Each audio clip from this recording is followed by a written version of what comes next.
70s. And coming up soon, I guess Pauline Black will be looking back on that time she hit record and all sorts of other stuff. Pauline Black was with the band Selector, and they really pushed the kind of ska two-tone thing that went on in 1979, and alongside bands like The Specials and Madness. She began life after school working for the NHS as a radiographer, and then she joined Selector in 1979. So what was it like to have a hit and get on top of the pops? We'll hear from Pauline after this.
I guess on my radio, yeah, it was the first hit. So for any band, I mean, that's like an occasion. It meant you got to go on top of the pops. And for a bunch of people who were all from Coventry, and it was all terribly provincial in those days, then yeah, that was a big deal. Something that was very firmly underground, i.e. the ska movement, old ska artists like Prince Buster and like the Scatterlights, all of those people suddenly came to the fore and people rediscovered them. And I thought that was absolutely fantastic. And I guess that on my radio was like a little subtle poke, because DJs loved to play it because it was, on my radio, that must be about us kind of thing. But there was this little kind of thing underneath that said, hey, you watch it.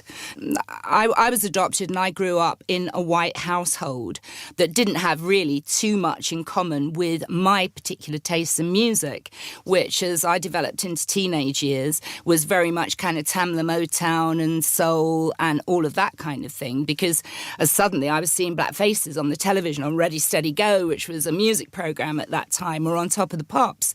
And that very much influenced my childhood. You know, if you're the only black kid in school, you you kind of want something, an emblem to say, hey, there's this music too. And also I went to a school which was in Romford, so the catchment area for there was Dagenham as well. And the kids from Dagenham were all like little mini skinheads by the time they got to the fifth form. And they used to have these really amazing reggae records. And they used to sit around in the common room kind of playing them. And, you know, I must be the only black kid in this country who was introduced to reggae by white kids.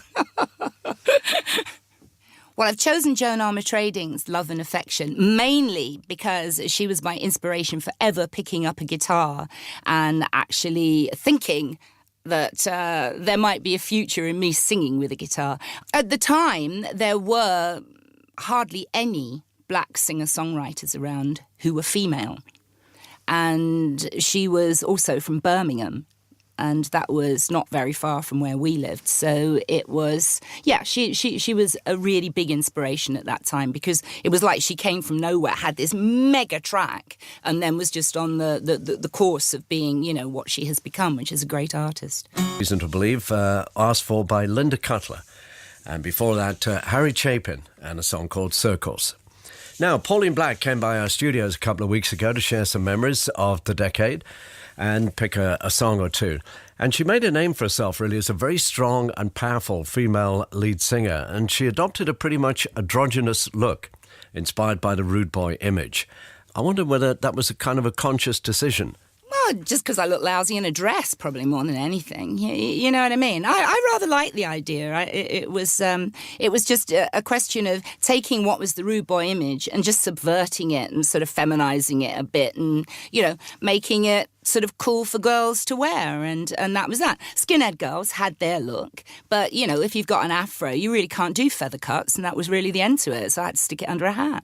The best thing that happened, I guess, about the whole of the two-tone movement was the fact that the Specials Madness and us all went out on tour together. We did a 40-date tour in late 1979, and also I think there was one of the Top of the Popses where we just kind of two-tone took over. We had 3 singles. We all had a single in the charts at the same time. And that was unheard of for a small label, and particularly one that was, advocating an anti-racist stance. It was like suddenly people went, whoa, where did that come from? How did that happen? And after the two-tone tour that we did with Specials and Madness, we then had a headline tour when our album Too Much Pressure came out. And we were very lucky at that time to be invited by Blondie, who were on the record label that distributed two-tone at that time, Chrysalis, to be on the bill for their Hammersmith Odeon show. And that was just absolutely wonderful, kind of meeting up with Debbie Harry and doing the show. And they were right at their peak at that time with Heart of Glass. And it's funny because we caught up a couple of years ago at a festival in Chicago that we did, and we both sat down like sort of 2 old girls now sort of thing and discussed things. And she was just as sweet as she was back then. And this is my favourite Blondie track. It's called Dinny.